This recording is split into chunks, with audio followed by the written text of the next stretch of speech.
Hi daar, baie welkom by ons aanlyn diens. My naam is Andre Donaldson en ek is die gemeenteleier hier by Nuwe Lewe Gesinskerk. Dis vir my 'n groot voorreg om jou te kan groet in die groot en heilige naam van Jesus Christus, die naam bo elke naam. Baie dankie dat jy vandag die keuse gemaak het om hier ingeskakel te wees. Ek weet daar is soveel opsies op die internet, maar jy het vandag die keuse gemaak om hier te wees en daarvoor wil ek vir jou sê baie dankie. My gebed is eenvoudig, mag die Here jou ontmoet op daai spesifieke plek waar net hy kan ontmoet en mag jy soveel seën uit vanmôre se boodskap ontvang. Mag jy die boodskap geniet en mag jy dit deel met jou vriende waar ook al jy gaan. Geniet dit. Nou ons is nog besig met ons reeks rondom gebed. En vanoggend gaan ons nou 'n bietjie verder gaan rondom hierdie tema. Maar gebed is waarskynlik een van die mees algemene dinge wat Christene doen. En terselfdertyd is dit een van die mees misverstaande dinge van ons tyd. Maar kom ons wees eerlik.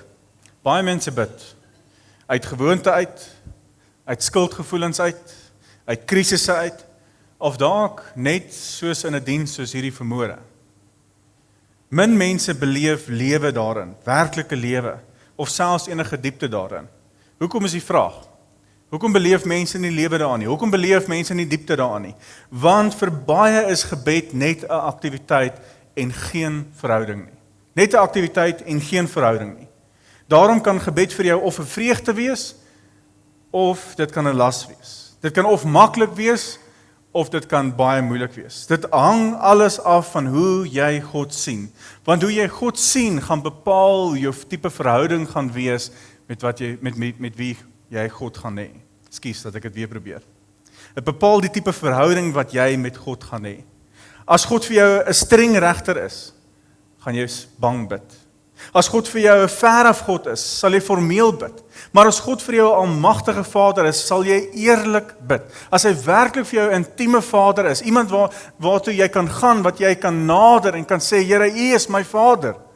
U is my koning.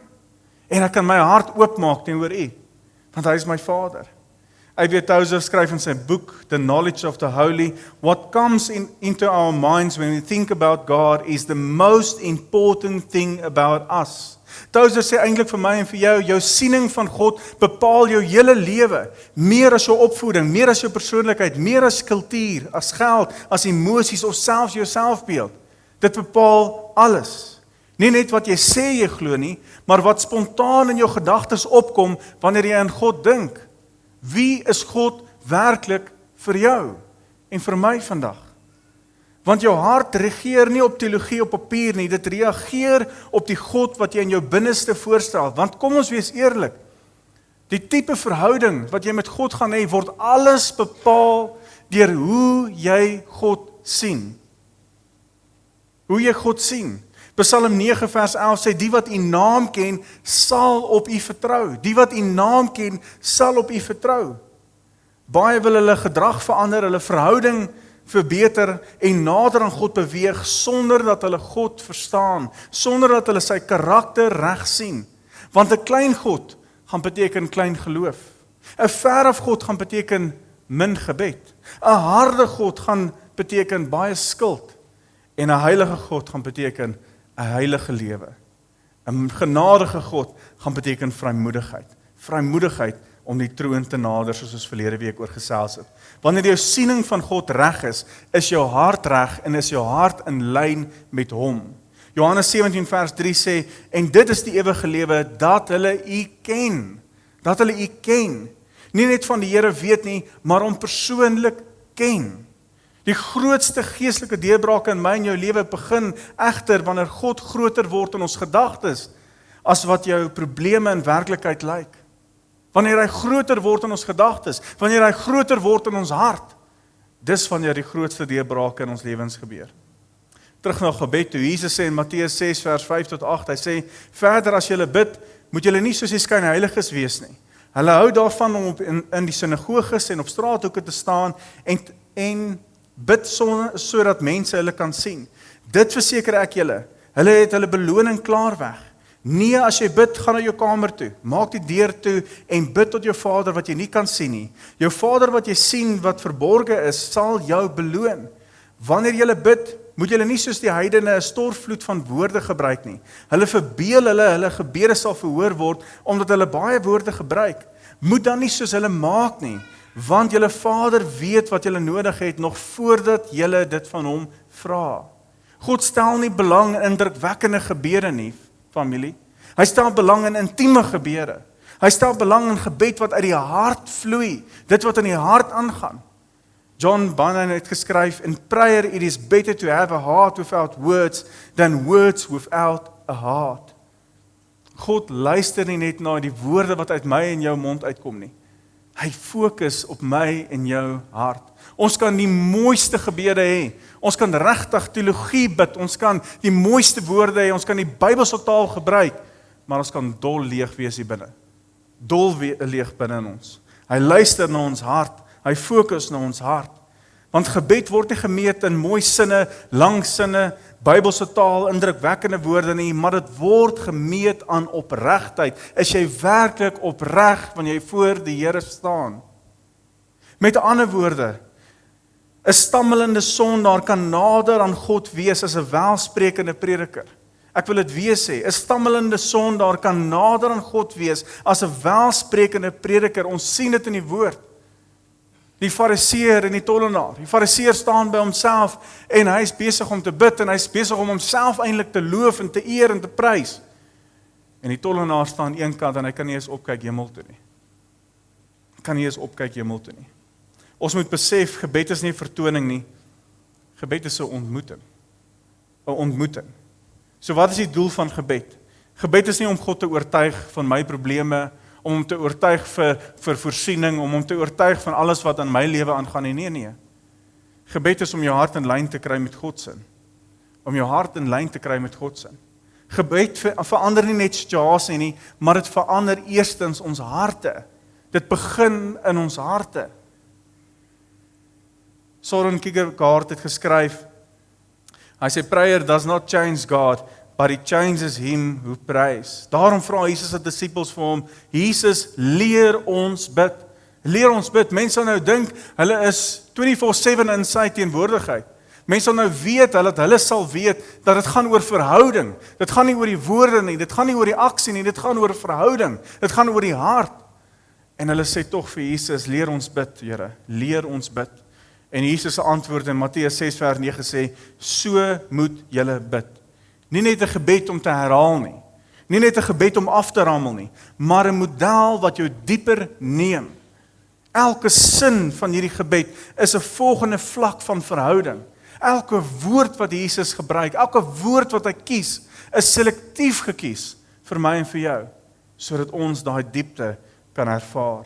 En vanoggend gaan ons kyk na elke van hierdie vlak in hierdie gebed. Ons noem dit die model wat jou dieper neem. Matteus 6 vers 9 tot 13. Ons Vader wat in die hemel is, laat u naam geheilig word. Laat u koninkryk kom. Laat u wil ook op die aarde geskied, net soos in die hemel. Gee ons vandag ons daaglikse brood en vergeef ons oortredings soos ons ook die vergewe wat teen ons oortree. En laat ons nie in die versoeking kom nie, maar verlos ons van die bose. Kom ons breek dit so 'n bietjie op. Eerstens, ons Vader wat in die hemel is. Jesus kies hierdie woorde om hierdie gebed mee te begin. Ons Vader wat in die hemel is. Jesus leer ons eerstens dat dit begin nie by jou versoeke nie. Dit gaan nie oor jou behoeftes nie. Dit gaan nie oor wat jy graag vir die Here wil sê nie. Dit gaan alles oor identiteit. Wie God is. Hy is ons Vader. Soos die woord vir ons sê in Romeine 8 vers 15 tot 16, die gees wat aan julle gegee is, maak julle nie tot slawe nie, en laat julle nie weer in vrees lewe nie. Nee, julle die gees ontvang, wat julle tot kinders van God maak, en wat ons tot God laat uitroep, Abba, en dit beteken Vader. Hierdie gees getuig saam met ons gees, dat ons kinders van God is. Die eerste ding wat Jesus vestig, is nie God se mag nie, maar is God se hart. Dat hy 'n Vader is, vir my en vir jou. Jy bid nie tot 'n God wat jy probeer beïndruk nie, maar tot 'n Vader wat jou reeds ken. Wat reeds weet wat in jou hart aangaan, wat reeds weet wat jou behoeftes is, wat alles van jou weet. Baie mense bid nog soos geestelike weeskinders. Hulle probeer God beïndruk. Hulle probeer hom gelukkig hou, hulle probeer genoeg doen, sodat hy net hulle aanvaar. Maar familie, kinders probeer nie verdien nie, hulle ontvang. Die dag wat Here my seentjies in die lewe gebring het hierso, en ek sien eers daai gesiggie, hulle was so grys geweest, hulle was nie baie mooi geweest nie. Maar in daai presiese oomblik, toe Here hom so opwys, en ek sien daardie gesiggie, was daar onmiddellike liefde in my hart geweest. Onmiddellike liefde. Joshua en Ruben kon niks doen om hierdie liefde te verdien nie. Dit was net onmiddellik daar gewees. Die oomblik wanneer God na jou kyk, is daar hierdie innerlike, diep liefde, want jy is sy kind. Jy is sy kind. Die liefde wat ek het vir my 2 seuns, dit kan nie eers naaste by kom by die liefde wat God vir jou en my het nie. Johannes 1 vers 12 sê, maar aan almal wat hom aanvaar het, het hy die reg gegee om kinders van God te word, hulle wat in sy naam glo. Hulle wat in sy naam glo. Martin Luther skryf, to be a Christian without prayer is no more possible than to be alive without breathing. Gebed is nie iets wat Christene net doen nie. Dis iets waar sonder 'n Christen nie kan bestaan nie. Geen gebed, geen lewende verhouding met die koning nie. Geen gebed, geen lewende verhouding nie. Handelinge 9 vers 11 staan hierdie woorde, kyk, hy bid. Kyk, hy bid. Dit was die eerste bewys dat Paulus werklik veranderd is. 'n Baba wat gebore word huil, 'n sondaar wat tot bekering kom en weer 'n geboorte deurgaan, bid. Hy bid. Nie noodwendig lank nie, nie noodwendig mooi nie, maar eg. Tweedens sê Jesus, laat u naam geheilig word. Nou skuif gebed van my behoeftes na God se grootheid toe. God se almag. Jy erken basies dat God is God en ek is ek. God is God en ek is ek. Want ware gebed begin altyd met eerlike en egte aanbidding. Hoor wat sê die woord vir ons in Psalm 95 vers 6. Kom ons val in eerbetoon voor hom neer. Kom ons buig, kom ons kniel voor die Here, ons Skepper. Ons moet besef dat aanbidding orden jou siel. Dit orden jou siel. Dis reg wat Henk gesê het vanoggend, dat dit gaan oor my, dit gaan oor jou, wat in ons hart is, oor ons aanbidding tot die Here. Dit gaan nie oor die musiek nie, dit gaan nie oor die styl nie, dit gaan nie oor die liedjiekeuses nie, dit gaan alles oor of ek hom aanbid vir wie hy is, dat hy die koning is. Wanneer dit oor ons gaan, dan moet ons die vraag vra, maar is ons regtig besig om die Here te aanbid? Of ons besig om onsself te aanbid? Baie mense se gebede begin met paniek, Jesus begin met aanbidding. Met aanbidding. Want jy kan nie God vertrou as jy hom nie eer nie. Weereens, as jy nie weet wie God is nie, jy gaan hom nie kan eer en aanbid nie. C.S. Lewis skryf in sy boek Reflections on the Psalms, hy skryf, I think we delight to praise what we enjoy because the praise not merely expresses but completes the enjoyment. Met ander woorde, aanbidding neem jou dieper as emosie. Dit gaan nie net oor emosie nie.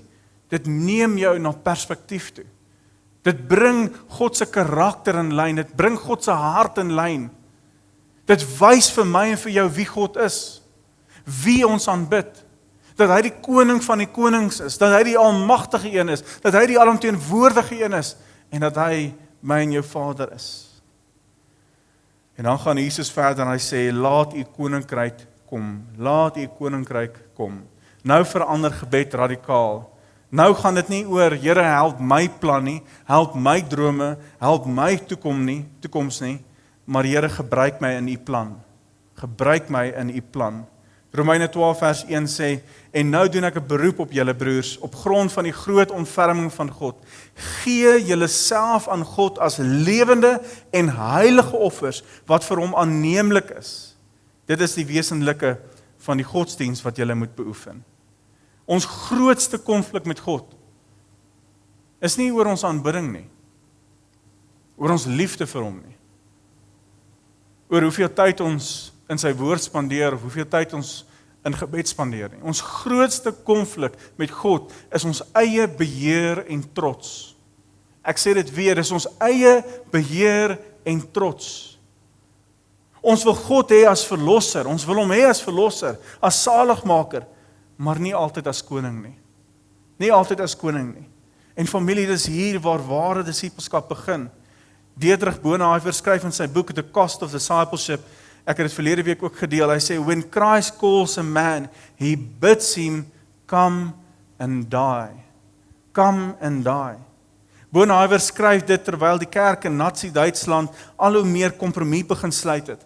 Hy waarsku die mense, dit kan nie net wees op jou lippe nie, jy kan nie net God bely met jou lippe nie, jy moet met hom leef uit jou hart uit. Dit moet geleef word. Hy noem dit in sy boek Cheap Grace versus Costly Grace.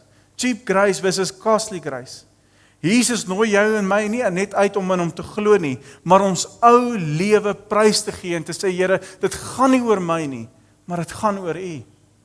Om Jesus te volg, om werklik 'n Christen te wees, is nie 'n byvoeging tot jou lewe nie. Dis nie 'n morele verbetering nie. Dis nie 'n godsdienstpraktyk nie. Dis 'n sterwe en 'n nuwe lewe, 'n nuwe geboorte. Soos wat die woord vir ons sê in Lukas 9 vers 23, as iemand agter my aan wil kom, moet hy homself verloon, elke dag sy kruis opneem en my volg. Dieper gebed beteken ek gee nie net my probleme vir God nie, maar ek gee my hele lewe en my hele hart vir hom. Dan gaan Jesus verder en dan sê hy, laat die wil ook op aarde geskied, net soos in die hemel. Hier raak gebed eerlik en rou. Jesus bid in Markus 14 vers 36, hy het gesê, Abba, Vader, alles is vir U moontlik. Neem hierdie lydensbeker van my af weg. Moet nogtans nie doen wat ek wil nie, maar wat U wil.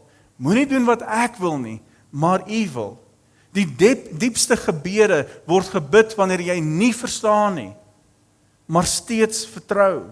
Spreuke 3 vers 5 tot 6 sê, vertrou volkome op die Here en moenie op jou eie insigte staat maak nie.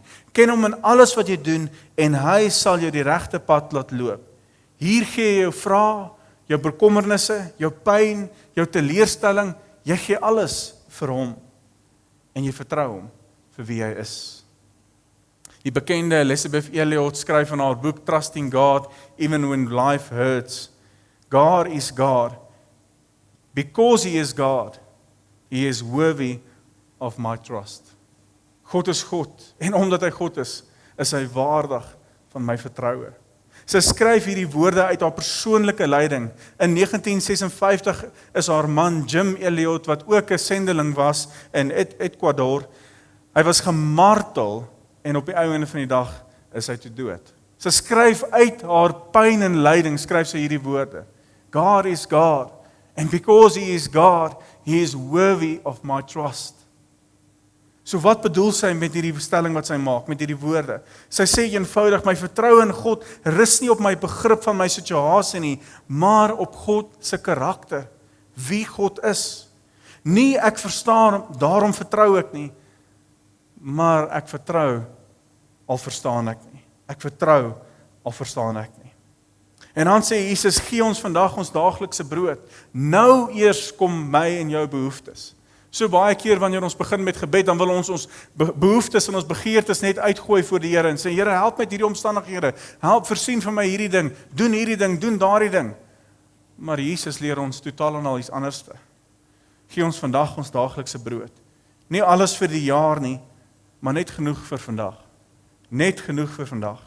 En hierdeur leer God my en jou afhanklikheid, om elke dag afhanklik te leef. Is soos Paulus wat sê, ek het al alles gehad, ek weet hoe dit is om min te hê, en ek weet hoe dit is om baie te hê, maar ek het geleer om dankbaar te wees in elke situasie, om afhanklik te wees. Eksodus 16 het die volk net genoeg manna ontvang vir elke dag, net genoeg. Hoekom nie vir 'n maand nie? Hoekom nie vir 2 maande nie? Hoekom nie vir 'n jaar nie? Want God soek verhouding, nie onafhanklikheid nie. Hy soek verhouding met my en jou. Nie onafhanklikheid nie. Matteus 6 vers 34 sê, moet julle dus nie bekommer oor die dag van môre nie, want môre sal hom oor homself bekommer. Elke dag het genoeg van sy eie kwaad. George Mueller, die bekende een, hy skryf, the beginning of anxiety is the end of faith, and the beginning of true faith is the end of anxiety. Angs begin wanneer ons oorgaan van vertroue na selfbeheer, wanneer ons weer vas ons lewe wil beheer. wanneer weer die trots inkom. En vrede begin wanneer ons weer terugkeer na afhanklikheid van God. Wanneer ons sê, Here, ons het U nodig. Ons het U nodig. Ons kan nie sonder U lewe nie. Filippense 4 vers 6 tot 7 sê, moet oor niks besorg wees nie, maar maak in alles julle begeertes deur gebed en smeking en met danksegging aan God bekend. En die vrede van God wat alle verstand te bowe gaan, sal oor julle harte en gedagtes die wag hou in Christus Jesus. Totaal afhanklik van die Here. Dan gaan Jesus verder met die gebed, dan sê hy, en vergeef ons oortredings. Familie, ons moet besef vanmôre. As daar een ding is wat ek wil hê jy moet besef vanmôre, is dit. Hoe nader jy aan God kom, hoe vinniger en hoe makliker en hoe groter gaan jy jou eie hart begin sien.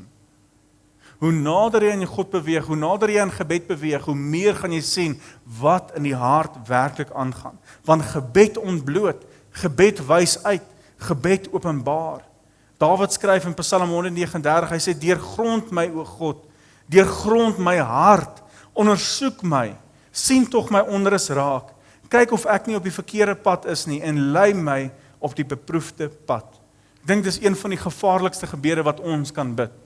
Wanneer ons vir God sê, Here, kom deursoek my, kom ken my hart, kom kyk of ek op die verkeerde pad is, want die Here sal vir my en vir jou uitwys. Ware gebed bring altyd belydenis. 1 Johannes 1 vers 9 sê, as ons sonde bely, is hy getrou en regverdig, en daarom sal hy ons sondes vergeef en ons van alle kwaad reinig.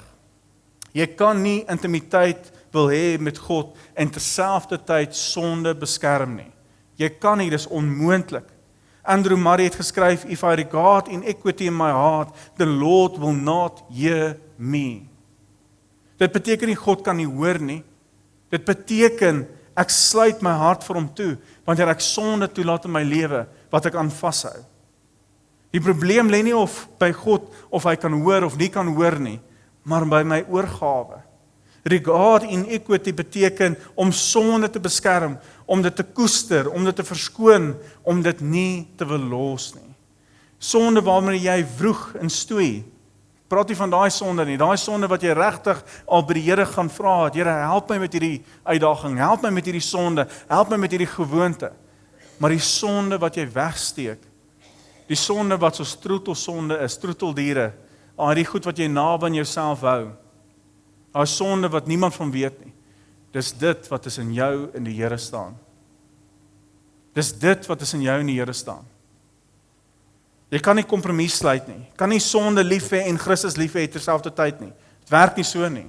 Dis of vir Christus of teen Christus. En gebed vereis 'n oop hart. Gebed is nie net praat nie, dit is verhouding. Verhouding. Wanneer ek doelbewus iets vashou wat ek weet God bedroef, breek dit nie sy almag nie. Dit breek intimiteit met hom. Intimiteit met hom. Jesaja 59 vers 2 sê, dit is julle oortredinge wat skeiding gebring het tussen julle en julle God. Dit is julle sondes wat maak dat hy hom nie aan julle steur nie en nie na julle wil luister nie. God onttrek nie sy liefde nie, maar ek verloor sy nabyheid wanneer ek sonde toelaat in my lewe. Onbeleide sonde maak gebed nie onmoontlik nie, maar dit maak dit onopreg. God hoor altyd woorde, maar hy reageer op oorgawe van my en jou. Wanneer ons harte oorgee aan hom, wanneer die harte oopgaan, gaan die hemel weer oop. En dan sê Jesus, so moet julle verder bid, soos ook die vergewe, ons die vergewe wat teen ons oortree. Nou raak gebed prakties. Prakties. Onvergifnis blokkeer gebed. Hoor wat sê die woord vir ons, Markus 11 vers 25. En wanneer julle staan om te bid, en julle het iets teen iemand, vergewe hom, dan sal julle Vader wat in die hemel is, julle ook julle oortredings vergewe. Baie mense wil vrede hê met God, maar oorlog met mense. Kan nie gebeur nie, kan nie saam bestaan nie. Jy kan nie met vrede met God wil hê, en terselfdertyd oorlog met mense nie. Hy sê vergewe, en dan sal jy vergewe word. Jy kan nie die genade ontvang wat jy weier om te gee nie. Kan nie genade ontvang wat jy weier om te gee nie. Corrie ten Boom skryf, forgiveness is an act of the will, and the will can function regardless of the temperature of the heart. Vergifnis vat jou dieper as emosie, dit vat jou na vryheid toe. My vraag aan jou is vanmôre, is jy bereid om te vergewe, om te laat gaan? Daar's baie mense wat ons seermaak. Daar's baie keer goed wat in ons lewens gebeur wat ons nie kan vergewe nie, wat ons sukkel mee. Maar God vra vandag vir my en vir jou, is jy bereid om dit te laat gaan? Onthou, om iemand te vergewe beteken nie jy keer sy optrede goed nie. Dit beteken net jy raak ontslaaf van die gif wat in jou hart is. Jy raak ontslaaf van dit wat in jou hart is. Is jy bereid om te vergewe, om werklik vry te word? En dan gaan Jesus verder en hy sê, en laat ons nie in die versoeking kom nie. 1 Korintiërs 10 vers 13 sê, geen versoeking wat meer is as wat 'n mens kan weerstaan, het julle oorval nie. God is getrou, hy sal nie toelaat dat julle bo julle kragte versoek word nie. As die versoeking kom, sal hy ook die uitkoms gee, sodat julle dit kan weerstaan. Jy vra God om jou hart te bewaar. Familie, heiligheid gebeur nie per ongeluk nie. Dit gebeur doelbewus. Doelbewus. Lei ons nie in versoeking nie, is nie 'n gebed net van bewaring nie. Is nie net van vergifnis nie, maar jy vra God om werklik jou hart te beskerm voordat jy val. Voordat jy val. Paulus leer ons dat God verwyder nie altyd versoeking nie, maar hy gee altyd 'n uitkoms om dit te weerstaan. Om dit te weerstaan. Want heiligheid gebeur nie van self nie. Dit groei waar daar daaglikse afhanklikheid van God is. Nie selfvertroue nie, maar vertroue in die Here. Vertroue in die Here. Laat ons nie in versoeking kom nie. En dan sê Jesus, maar verlos ons van die bose. Verlos ons van die bose. Gebed is oorlogvoering. Dis wat dit is. Oorlogvoering. Efesiërs 6 vers 12 sê, vir ons is die stryd immers nie teen vlees en bloed nie, maar teen die owerhede, teen die magte, teen die wêreldheersers van hierdie duisternis, teen die bose geeste in die hemelruim. Jy veg nie mense nie. Jou geveg is nie teen mense nie. Jy veg magte. Maar die goeie nuus is die oorwinning lê in Christus Jesus. Die oorwinning lê in Christus Jesus. Soos dit staan in Kolossense 2 vers 15, die boodskapvertaling, Jesus het die vyandige geestelike magte en kragte totaal verslaan. Hy het behoorlik bo hulle geloop. Hierdie geestelike magte kan nou net magteloos in kettinge voorstrompel, terwyl Jesus as die groot wenner vooruitstap. In hierdie optog word Jesus se oorwinning aan die kruis feestelik gevier. Dit is daar vir almal om te sien. Wil jy moet besef vanoggend, gebed implementeer die oorwinning in my en jou lewe. Jy kan nie oorwinning behaal in jou lewe wanneer jy nie bid nie. Wanneer jy gebed afskep in jou lewe. Jy kan nie nader aan die Here beweeg wanneer jy gebed afskep in die Here. Wanneer dit net 'n aktiwiteit is in plaas van verhouding is nie. Jy kan nie.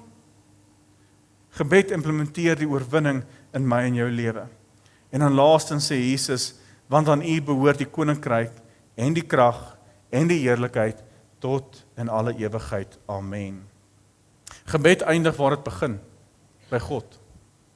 Nie in vrees nie, maar in aanbidding. Hier rus die siel, soos dit staan in Judas 1 vers 24, aan hom wat magtig is om julle van struikeling te bewaar, julle onbevlek en met vreugde sy heerlikheid te laat aanskou, aan die enigste God, ons verlosser deur Jesus Christus ons Here, aan hom behoort die heerlikheid en die majesteit, die krag en die mag van alle ewigheid af, ook nou en tot in alle ewigheid. Amen. R.A. Torrey skryf, prayer is the key that unlocks all the storehouses of God's infinite grace and power. God se genade en krag is reeds beskikbaar. Is reeds daar, die oorwinning is reeds daar. Maar gebed is die manier hoe ek en jy dit ontvang, wanneer ons op ons knieë gaan en bid. Werklik bid. Nie omdat gebed God oorreed nie, maar omdat gebed jou oopmaak vir wat hy reeds vir jou wil gee. Hoe kan ek en jy verwag dat ons die oorwinning behaal, dat ons verhouding het met hom, dat ons regtig nader aan hom beweeg wanneer ons Bybels toe is en wanneer ons harte stil geraak het? Ons kan mos nie. Dis mos onmoontlik. Jakobus 4 vers 2 sê, julle het nie omdat julle nie bid nie. Julle het nie omdat julle nie bid nie. Gebed is soos 'n sleutel, die skatkamer is vol, die deur is gesluit, maar die sleutel is gegee vir my en vir jou. Ons land is nie in 'n goeie plek nie. Ons wêreld is nie in 'n goeie plek nie. Ons gemeenskap is nie in 'n goeie plek nie. En van ons geestelike lewe is nie eens op 'n goeie plek nie. Maar Jesus sê vir ons, julle het nie omdat julle nie bid nie. Wanneer laas het ons gebid vir die mense wat in gesagsposisie sit? Wanneer laas het ons vir ons gemeenskap gebid? Wanneer laas het ons vir ons plaaslike besighede gebid? Wanneer laas het jy vir die persoon wat reg langs jou sit gebid? Wanneer laas het jy vir jou gemeente gebid? Gebed is nie net praat nie. Gebed is toegang tot God. So ten slotte, ek het vandag baie inligting met jou gedeel en daar's eintlik so baie inligting wat ek graag nog met jou wil deel, maar die tyd gaan ons net inhaal. Maar wat ek wil hê jy moet besef vanmôre is die Onse Vader is nie 'n rympie wat jy net aflees nie. Dis 'n reis. Dis 'n journey. Dit neem jou van vreemdeling na kind toe, van praat na ken, van beheer na oorgawe, van skuld na reinheid, van vrees na rus. Dit is werklik 'n model wat jou dieper neem. Dieper neem. En hoor wat ek vandag sê, dit gaan nie vir my en dit gaan nie vir God dat jy die Onse Vader elke liewe dag opsê nie. Maar gaan kry die waarde van die Onse Vader. Gaan kry dit wat dit werklik beteken en gaan pas dit toe in my en jou lewe. Gaan maak seker dat jou hart is reg. Dat jou fokus is reg. Dat jou verhouding met God reg is. En konnekteer met hom. Die Vader wag nie vir beter woorde nie. Hy wag vir jou hart. Hy wag vir jou hart. Beweeg nader, beweeg dieper en kom huis toe. Kom huis toe. Dis die uitnodiging vandag. So kom ons sit net so en dan sluit ons oë.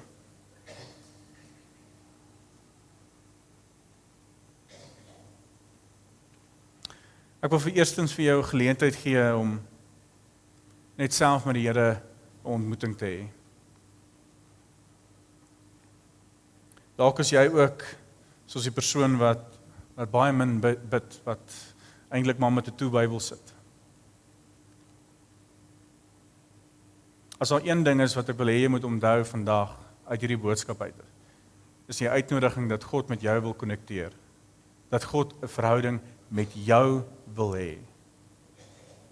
Dat hy lief is vir jou. Dat hy jou roep tot reinheid. Dat hy jou roep tot heiligheid. Wil jy nie net in hierdie oomblik net vir hom jou hart oopstel en sê, Here, hier is ek. Hier is ek. Ek gaan net so 'n paar sekondes gee, wat ook al die Heilige Gees op jou hart druk, gaan lê dit voor sy voete neer.